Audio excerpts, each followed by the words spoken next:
성경에 등장하는 많은 신앙의 인물들이 그랬던 것처럼 이 삭개오라는 분도 역시 우리 모든 신앙인들의 모델입니다. 그가 잘나서가 아니라, 그에게 무슨 특별한 은사가 있어서가 아니라, 그가 남들보다 오래 믿어서가 아니라 우리와 똑같은 보편적 죄인이었다가 구원의 자리에까지 단번에 나간 그런 사람의 상징과도 같기 때문에 우리는 많은 신앙의 표본을 삭개오 같은 분에게서 찾으려고 합니다. 어쩌면 이 성경 말씀 속에서 삭개오 같은 인물이 오히려 우리 자신하고 비교해 볼 때 그래도 가장 현실적인 모델이라, 이렇게 말씀도 드릴 수 있겠습니다. 삭개오의 변화를 상징하는 이런 전설이 있습니다. 삭개오가 예수님을 만난 이후에 그가 변화를 받고 그리스도인으로서 더욱 성실한 삶을 살고 싶었는데, 그만 예수님이 십자가에 달려 돌아가시고 부활하시고 승천하셔서 이제는 육안으로 만날 수 있지 못하게 됐습니다.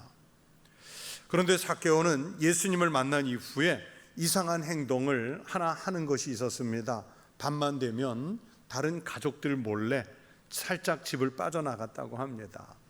가족들도 처음에는 몰랐다가 삭개오의 행동이 수상해가지고 밤에 몰래 나가서 도대체 무슨 행동을 하고 다니는가 한번 알아보기로 했습니다. 하루는 삭개오의 뒤를 살짝 밟아보니까 삭개오가 집을 빠져나와서는 성문 곁에 있는 돌 무화과 나무 곁으로 가는 거예요. 그리고 그 나무 밑에 이르러서는 그 나무 밑둥지를 붙잡고는 가슴이 저미게 눈물을 짓습니다. 뒤를 미행해온 가족들이 이상해서 삭개오에게 달려가서 밤마다 이게 무슨 짓이냐며 책망을 하자 삭개오는 설명을 하기를, 이 나무가 예수님께서 여리고로 오시던 날에 자기가 올라가서 예수님을 만난 나무라고 소개했습니다. 그래서 지금 예수님이 너무 보고 싶은데, 예수님을 그날처럼 다시 만나고 싶은데 지금 눈으로 뵐 수가 없어서 주님 다시 오시기를 기도하고 기다리면서 이 나무를 자기가 몰래 매일 찾는다, 그렇게 가족들에게 대답했다고 그래요. 여러분, 이 전설이 말하려고 하는 것이 무엇일까요? 이 이야기 속에서 이제 삭개오는 예전의 사람이 아니라는 뜻입니다. 이제 그는 주님이 오실 날을 손꼽아 기다리면서 살아가는 신실한 믿음의 사람이 되었습니다. 그의 이러한 신앙생활은 모든 믿음의 후손들에게 모범적인 모습으로 전해 내려오고 있습니다. 예수님을 만난 후에 전혀 다른 차원의 삶을 사는 이런 삭개오를 통해서 우리도 예수님을 만나야겠고, 또 내가 예수님 안으로 들어가고 예수님이 내 삶 안으로 들어오시는 그런 신앙의 연합이 있어야 합니다. 여러분, 신앙생활을 하노라면 4가지 관문을 만나게 되어 있습니다. 첫째, 구원의 관문을 먼저 지나게 됩니다. 예수를 만난 사람이 죄악에서 구원으로, 귀신 들린 것에서 온전한 것으로, 고난에서 기쁨으로, 그리고 질병에서 건강으로 나아가는 그런 단계의 신앙입니다. 둘째는 봉사의 관문, 섬김의 관문입니다. 주님에게 구원을 받은 사람은 주님을 위해서 봉사할 수밖에 없다는 신앙입니다. 예수님을 만난 제자들을 보세요. 예수님을 만난 사람들이 이제 자기네들이 지금까지 지탱하고 살아왔던 모든 삶의 자리를 떠나서 나를 따르라 하는 주님의 말씀 한마디에 주님을 따르는 제자들이 됐고, 또 제자는 아니어도 예수님을 따라다니면서 예수님을 섬기고 예수님 주변에 몰려오는 사람들을 섬기는 그런 단계의 삶을 사는 사람들이 역사 속에 무수히 많습니다.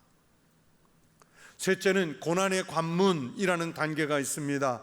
이것은 예수님께서도 말씀해 주셨는데, 예수님이 십자가를 지셨기 때문에 예수님을 따르는 우리도 당연히 그 고난에, 십자가의 고난에 동참해야 한다는 뜻입니다. 예수님께서 제자들에게 누구든지 나를 따라오려거든 자기를 부인하고 자기 십자가를 지고 나를 따를 것이니라 말씀하셨잖아요. 예수님을 따른다고 하면서 고난의 십자가는 없이 그저 편한 길, 좋은 길, 축복의 길, 거기만 따라간다고 하는, 그러면 그 은혜는 아주 값싼 은혜가 되는 거예요. 마지막으로 네 번째는 신비의 관문 또는 신비적인 연합 또는 결합의 관문이라고 말할 수 있습니다. 사도 바울이 갈라디아서 2장 20절에서 이 신비한 연합을 강조하였습니다. 내가 그리스도와 함께 십자가에 못 박혔나니 그런즉 이제는 내가 사는 것이 아니요 오직 내 안에 그리스도께서 사시는 것이라. 이제 내가 육체 가운데 사는 것은 나를 사랑하사 나를 위하여 자기 자신을 버리신 하나님의 아들을 믿는 믿음 안에서 사는 것이라. 여러분, 바울의 이 말씀대로 주님과 연합한 사람은 이제는 내가 살지 않아요. 오직 내 안에 예수 그리스도께서 머물러 사시도록 하고 나는 그리스도 예수 안으로 들어가 예수 안에서 사는 삶으로 변화가 일어나게 됩니다. 여러분, 말씀드린 이 네 단계의 신앙 중에서 어느 것이 가장 중요할까요? 특별히 더 중요하고 덜 중요한 것이 없습니다. 여러분, 우리에게 가장 중요한 것은 어느 한 단계를 집어서 중하게 여기는 것이 아니라 이 네 단계, 즉 모든 관문이 모두 중요한 것이고 소중한 신앙이며 모두가 지켜져야 하는 신앙이라는 사실입니다. 오늘 이 성경 본문 속의 주인공인 삭개오라고 하는 사람이 이 단계의 과정들을 잘 보여주는 모델과 같은 인물이에요. 오늘 본문 속에서 삭개오가 변화되어 가는 과정 속에 이 네 단계의 관문이 다 포함되어 있습니다. 그래서 제가 지금 소개해드린 이 네 개의 관문을 이제 삭개오에게 맞추어서 조금 다른 제목으로 여러분에게 말씀을 드리려고 합니다. 첫째, 만남 이전의 단계가 있어요. 오늘 본문 1절에서 4절까지의 말씀입니다. 이 단계는 주님을 만나기 이전에 준비하는 단계라고 말할 수 있습니다. 여러분, 사람이 인격체가 만나고자 할 때 준비 없는 만남이란 없어요. 물론 우연히 만날 수도 있겠고 또 예기치 못하게 만나는 경우도 있겠지만, 그러나 두 인격체가 인격 안에서 만나려고 하면 최소한 어느 한쪽은 갈망하는 상태에서 만나는 겁니다. 이 두 인격체가 만나려면 한쪽이 또는 양쪽이 다 갈망해야 하지만 양쪽이 모두 기피한다면 그 만남은 이루어지지 않습니다. 아니, 만났다 할지라도 의미 없는 만남에 끝나고 말 뿐이죠. 그런데 우리가 가장 많이 하는 착각 중에 하나가 내가 예수님을 만나러 온다, 내가 예수님을 만나러 가준다고 생각하는 것입니다. 여러분, 그렇지 않습니까? 우리가 하나님을 만나는 주도권은요, 하나님이 가지고 계시는 거예요. 하나님이 우리를 만나시기를 갈망하시기 때문에 우리가 그리스도 안에서 만남이 이루어집니다. 여러분, 예수님이 삭개오를 만난 것은 예수님의 계획이었지 삭개오의 뜻이 아니었습니다. 삭개오에게 주님을 만나고 싶어하는 마음을 일으키신 분이 예수님이셨어요. 삭개오가 돌 무화과 나무에 올라간 것도 예수님께서 그 아래로 지나가시는 길이었기 때문입니다. 철저하게 주님이 주도권을 가지시고 인간으로 하여금 주님 앞에 나올 수 있도록, 갈망해서 나올 수 있도록 환경을 만들어 가시는 거예요. 성경 어느 곳을 보아도 인간이 하나님을 오라고 하고 하나님을 가라고 하고 그런 얘기는 없어요. 그런데 우리들은 생각하기를 내가 누구누구 체면 생각해서, 가족들 다 간다는데 가족들 생각해서, 아니면 나를 전도 한번 생각해서, 교회에서 가서 만날 목사님 얼굴 봐서 내가 교회 나가준다, 그렇게 생각하는 이들이 있어요. 그러나 분명한 것은 하나님의 계획에 의해 내가 하나님께 나와서 예배를 드리는 공동체에 참여했다는 사실입니다. 어떤 방해가 있다고 해서, 어떤 장애가 있다고 해서 하나님을 만나는 일을 포기해서는 안 됩니다. 삭개오가 예수님을 만나려고 했을 때 성경을 보면 여러 가지 장벽들이 있죠. 3절에 보면 이 삭개오라는 인물이 많은 군중들 틈에 끼어 있을 때는 키가 작아 주님을 볼 수가 없어요. 그리고 삭개오를 보면 비난하려고 벼르고 있는 사람들이 주변에 많기 때문에 오히려 사람들이 장벽으로 가로막았지만 그러나 자신을 그 장벽으로부터 분리시켜서 삭개오는 주님께 나갔습니다. 여러분, 삭개오의 경우처럼 예수님을 만나는 것은 많은 군중들 속에서 만나는 것 같아도 결국은 인격적으로 만나는 것은 1대1의 만남이에요. 삭개오가 혼자 돌무화과 나무에 올라갔던 것처럼 우리들도 우리를 막고 있는 장벽에서 우리를 그렇게 분리시켜서 하나님을 만날 준비를 늘 하고 살아가는 성도들이 되시기를 바랍니다. 둘째, 만남의 단계입니다. 오늘 본문의 5절과 6절의 내용입니다. 주님과 삭개오가 만나는 그 순간의 주체도 주님이십니다. 초청하시는 분은 하나님이시지 사람들이 아니에요. 삭개오가 먼저 초청한 건 아니지 않습니까? 예수님은 이미 사람들 가운데 와 계시기 때문에 여러분, 초청의 대상이 아니라 주님은 우리가 영접하셔야 할 분입니다. 영접은 이미 가까이에 와 계신 분을 맞아들이는 일이죠. 요한계시록 3장 20절에 볼지어다 내가 문 밖에 서서 두드리노니 누구든지 내 음성을 듣고 문을 열면 내가 그에게로 들어가 그와 더불어 먹고 그는 나와 더불어 먹으리라, 그렇게 영접하라고 말씀하셨습니다. 또 로마서 10장 10절은 영접에 대해서 사람이 마음으로 믿어 의에 이르고 입으로 시인하여 구원에 이르느니라, 우리가 마음으로 믿고 입으로 시인해서 주님을 영접해 드리라고 성경은 말씀하고 있어요. 여러분, 주님을 만나는 방법은 간단합니다. 주님은 이미 우리에게 가장 가까이에 찾아와 오셔서 우리의 문을 두드리고 계시는 줄로 믿습니다. 우리를 찾아오신 그 주님을 맞아드리면 됩니다. 즉 영접해드리면 됩니다. 삭개오가 오늘 내 집에 유하여야겠다, 이 예수님의 말씀을 듣고 어떻게 반응합니까? 만약에 예수님께서 오늘 여러분에게 오늘 너의 집에 유하여야겠다 그렇게 말씀하시면 여러분은 어떻게 반응하시겠습니까? 그런데 사실 주님을 영접하자면, 주님을 만나는 단계를 거치려면 여기에도 가로막는 조건이 있어요. 처음에 만남을 준비하는 단계에서는 삭개오의 키가 작았다고 그랬죠. 사람들이 많은 것이 장벽이었다고 그랬죠. 그런데 이번 단계에서는 그보다 더 힘든 장애물이 주님을 직접 만나는 것을 어렵게 만듭니다. 여러분, 그 장애물이라는 것이 다름이 아니라 예수님이 우리 집에 오신다는 거예요. 예수님이 내 마음속으로 들어오시겠다는 거예요. 삭개오가 예수님이 오시는 것 때문에 무슨 생각을 했을까요? 아유, 갑자기 말씀하시면 어떡하지? 집 청소는 돼 있나? 예수님 들어오시면 대접할 만한 음식은 준비되어 있는가? 저렇게 유명한 분을 모시고 들어가야 되는데 식구들의 동의를 구해야 되는 것은 아닐까? 이런 생각을 했을까요? 아닙니다. 예수님이 오신다는데 여러분, 무엇이 어려운가 하면 예수님이 죄인인 사람들에게 내 치부의 중심으로 찾아오시는 예수님을 맞아들이는 것, 이게 어려운 거예요. 여러분, 주님은 우리에게 오실 때 기왕 오실 것이면 주인으로 오시려고 하시지 옛 손님으로 우리를 찾아오시는 것을 원치 않으십니다. 주님이 오신다면 우리는 나의 주권을 그분에게 넘겨드려야 돼요. 몇십 년 동안 나의 방식대로 살아온 삶을 포기하고 주님이 주인 되게 해야 되기 때문에 주님을 영접하고 주님을 만나는 게 그래서 어려워요.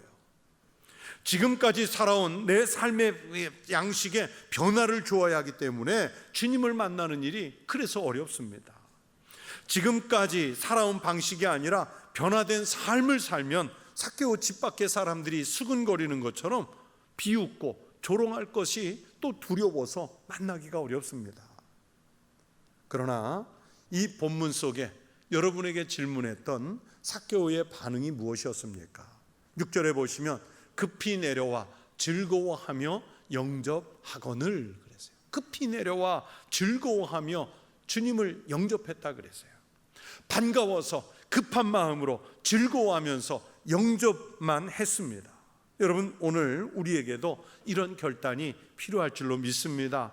삭개오처럼 우리도 결단하고 주님을 만나야 합니다. 주님을 영접해야 합니다. 삭개오가 뒷일이야 어찌되었든 예수님을 만났던 것처럼 일단은 만나고 영접을 해야 다음 단계의 신앙으로 성장해 갈 수 있는 것입니다. 이 시간 우리 청북교회 성도들이 주님을 영접하는 단계 정도의 믿음은 이미 갖추고 계시는 축복의 성도들이 되시기를 축원합니다. 셋째는 교제의 단계입니다. 오늘 이 본문에서는 앞 단계와 겹치는 절이 있는데 6절이 겹쳐요. 6절과 7절의 말씀입니다. 앞에 만남의 단계에서 주님은 하나님이시면서도 먼저 삭개오의 집에 들어가기를 원하셨고 삭개오와 동행하기를 원하셨고 함께 계시기를 원하셨습니다. 이 교제의 단계 역시도 하나님께서 주관하시는 단계라는 것을 알 수 있습니다. 여러분, 예수님 당시에 이스라엘 사람들은요, 웬만큼 친밀한 관계가 아니고서는 함께 식탁에 앉지를 않아요. 정말 혈연, 가까운 가족, 아니면 내 삶의 전부를 함께 공유하고 나눌 수 있는 친구, 종교적으로 가장 성결하다고 자부하는 사람들끼리 이렇게 만나는 거예요. 그게 관습입니다. 그렇기 때문에 하나님의 아들이라고 자처하는 예수가 죄인 중에 대장격인 세리장과 같이 식사를 한다는 것은 나도 죄인이요 라고 주님이 스스로 인정하시는 거예요. 예수님이 함께 식사를 하려고 세리의 집에 들어갔을 때, 창기와 만났을 때, 아니면 병자들의 집에 가셨을 때 사람들이 다 수근수근 대잖아요. 저가 죄인과 함께 갔다고 수근수근 대요. 다른 사람, 이웃과 교제가 끊긴 이런 삭개오 같은 사람과의 교제를 나눈다는 것은 아주 큰 모험을 하는 겁니다. 그러나 여기서 가르치는 진리는 우리 같은 죄인이 하나님과 같은 식탁에 둘러 앉아도 될 만큼 가장 귀하고 하나님과 친한 존재로 우리를 선택해서 불러주셨다는 은혜입니다. 여러분, 주님이 직접 삭개오를 불러서 그와 함께 머무시겠다는 것, 이것보다 더한 축복이 어디 있겠습니까? 삭개오를 그렇게 부르신 것처럼 오늘 주님의 식탁에 우리를 불러서 함께 나누어 주시는 우리 주님이신 줄로 믿습니다. 여러분, 하나님과 한 식탁에 앉는 것은 장애물이 있어요. 죄인과 주님이 같이 있는 것을 사람들이 원하지 않았고요, 개인적으로는 자기 생활을 변화시켜야 하기 때문에 어렵습니다. 하지만 이런 장애물도 하나님이 직접 오시는 교제에는 아무런 거침이 되지 않아요. 우리는 단지 집안으로, 내 심령의 안으로 주님을 모시어 드리고 영접하는 그 주님과 대화를 나누고 교제를 하면 됩니다. 주님을 내 심령 안에, 우리 집안에 모셔다 놓고는 그냥 멀뚱멀뚱 바라보는 존재가 아니라 교제를 하면서 주님과 교류를 나누어야 합니다. 예배당에 와서도 그냥 멀뚱하게 허공만 바라보고 가는 그런 시간이 아니라 주님이 나와 오늘 예배를 통해서 또는 이곳에서의 신앙생활을 통해서 나와 어떤 교제를 나누기 원하시는가, 또 그 주님을 찾아야 합니다. 그래야 다음 단계로의 신앙을 우리가 성숙시킬 수 있습니다. 기도도 하고 말씀도 듣고 나누고 찬양을 하고 주님께 하소연도 하면서 교제를 나누면 하나님은 전적으로 우리의 만남을 인도하시면서 우리와 교제하기를 더욱 기뻐하실 줄로 믿습니다. 주님과 우리 성도들이 교제의 은총이 넘치시기를 축원합니다. 끝으로 넷째 단계는 주님과 만난 사람들이 마지막으로 겪는 변화인 회개의 단계입니다. 여러분, 변한 사람, 회개한 사람은 이전처럼 살지를 않습니다. 특별히 삭개오를 보세요. 삭개오의 이 이야기는 변한 사람은 이제는 나누어 주는 삶을 살아야 한다고 가르칩니다. 나누어 주는 삶은 예수님이 직접 십자가에서 보여주신 우리 그리스도인들의 삶의 모델이 아닙니까? 받는 것보다 주는 것이 훨씬 더 복이 있다고 주님께서 말씀해 주셨기 때문에 우리 그리스도인들의 삶의 전형입니다. 삭개오가 예수님을 만나고 교제한 결과는 자기의 인생도 예수님을 닮아가도록 만들고 있었다는 사실입니다. 금묵자흑, 근주자적이라는 말이 있습니다. 검은 것에 가까이 있으면 검은 사람이 되고 붉은 것에 가까이 있으면 붉은 사람이 된다는 뜻입니다. 그렇게 인격 간의 교제는 서로를 닮게 만들어 갖추는 거예요. 그렇다면 우리가 예수와 만나고 예수와 교제한다는 것은 예수님을 닮아가면서 변하는 것을 말합니다. 삭개오는 그 사실을 여실히 증명한 사람입니다. 여러분, 사실 삭개오의 이 변화는요, 기존 체제에 대한 도전이고요, 앞으로의 모험입니다. 재산을 반이나 내어놓고도 자기가 강도질한 것처럼 빼앗은 부분이 있으면 출애굽기와 레위기에 나오는 대로 4배를 갚겠다고 약속하지요. 이 말은 삭개오는 자기가 바로 그런 4배를 갚아주어야 할 강도짓을 저지른 사람이라고 고백하는 거예요. 바울도 그랬습니다. 바울이 예수님을 믿은 후에 이렇게 고백합니다. 미쁘다 모든 사람이 받을 만한 이 말이요, 그리스도 예수께서 죄인을 구원하시려고 세상에 임하셨다 하였도다. 죄인 중에 누가 괴수예요? 내가. 바울이 스스로 고백해요. 예수를 믿고 나서 보니까 죄인들이 많은데 그 중에 내가 괴수다 고백해요. 예수님을 만나면 이렇게 변합니다. 삭개오가 죄인으로 스스로 인정했다는 것은 자기와 같은 삶을 살아가는 다른 세리들도 강도라는 뜻이에요. 바울이 죄인 중에 괴수라고 한 것은 자기와 같은 부류였던 바리새인들, 서기관들, 율법사들 다 강도라는 얘기죠. 죄인 중에 괴수라는 얘기죠. 그래서 기존 체제에 대한 도전이 되는 거예요. 삭개오는 아무런 소문 없이 그냥 조용하게 편하게 예수 믿으면서 회개한 척만 하고 있어도요, 사람들이 삭개오가 변했대 말했을 거예요. 또 지금까지 살면서 세리장으로 있으면서 저질렀던 그 범죄들은 다 덮어두고 앞으로 죄를 조금 덜 지어도 사람들이 예수 믿더니 변했네 그렇게 인정했을 거예요. 회개합니다. 이렇게 주님 앞에서 말만 해놓고 자기 재산 내놓지 않고 토색한 것을 갚지 않아도요, 얼마든지 믿음 생활 잘하는 것처럼 보이게 포장할 수도 있었어요.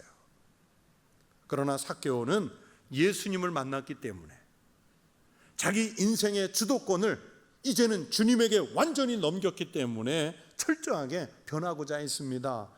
그래서 자기의 과거의 삶을 철저히 청산하는 용기를 지금 주님 앞에서, 군중들 앞에서 말하고 있는 거예요.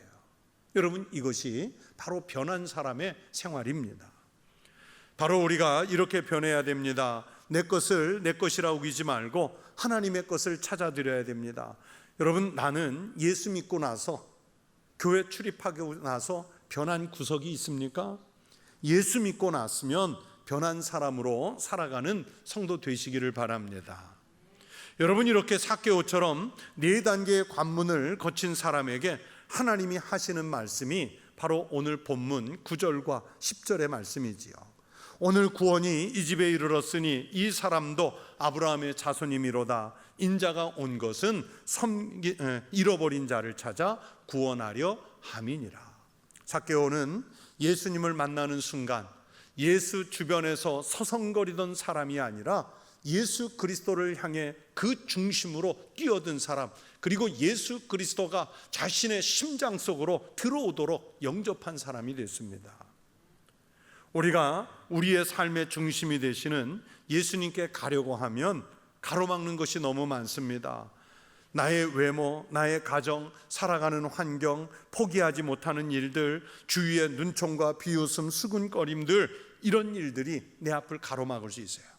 또 예수를 열심히 믿는다는 자기 자신의 스스로의 교만 때문에 정작 그 심령이 예수님께 나가지 못하고 예수님을 만나지 못하는 경우도 많아요.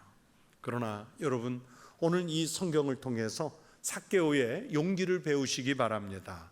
예수가 계신 곳으로 나가기 위해 자존심을 버리고 외모를 개의치 않고 둘러싸고 있는 군중들에게 휩쓸리지 말고 나무에라도 올라가서 예수님을 찾았던 삭개오를 배우시기 바랍니다.